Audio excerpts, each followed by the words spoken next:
can't start anything without a foundation. Something that can happen now, something that can build a base, so that when the time comes, when people realize the part they have when they come together, they can institute these golden standards. But right now, people need help. And somebody has to start building that so the rest can come. All right.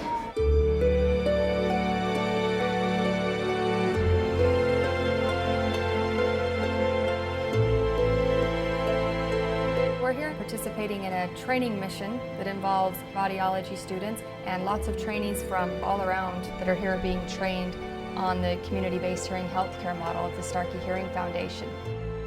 WFA stands for Wide Frequency Audibility, and William F. Austin, which is our founder, Bill Austin. He's created this simple model which will allow so many more people access to care. So anything from impression taking to hearing aid troubleshooting and counseling to the WFA voice test and fitting model. Starkey's spending a lot of time and resources on education and training so we can make sure our community-based programs are sustainable. Really, our role now is to come in, train, make sure the teams have the tools they need to do their job, and move on to the next country. Normally on these training classes we do 100, and we'll do a phase 1 one day, and then we'll do a phase 2 the next day with the stock ear molds, and then we'll do a phase 3 and do a follow-up and make sure that the hearing aid is good and that the ear mold is good.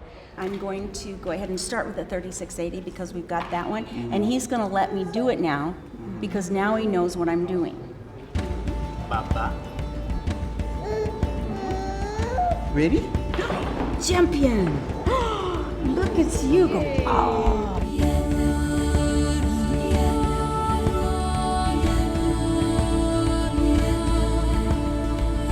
You can't put words on it. It's just one of those things. Our ultimate goal training on the WFA community-based hearing healthcare model is to open people's mind up to getting the care to the people that need it in the community. Hello, hello. Many of our programs are being self-sustaining where they're executing their own hearing aid fittings and doing all the aftercare. We have our flagship programs in Kenya, in Philippines, in Mexico, and India. It's really important that the people that live in the communities are the ones that are serving the people. 94.4% of our community workers live in the communities that they're working in. You can get so much help to so many people so quickly, and it's such a global need. I feel like you got to learn more than one way of doing something. It's really, I think, the best way of doing things to get this out there in a quick way. Our model is simple, it's sustainable, and it's scalable. It works very well in the type of service that we're giving the community. I think some of the students had some questions before, well, you know, is this going to work? It's not the clinical model that we're used to. And when they've seen it in action here and seen the impact and seen the quality of care that happens, I think they're all convinced that Starkey's doing everything they can to help as many people as they can and do it in a very high quality way. I think part of their education is not just so that they can sit behind a machine and push buttons. I think it's also important for them to see the patient, and we sometimes forget that in audiology.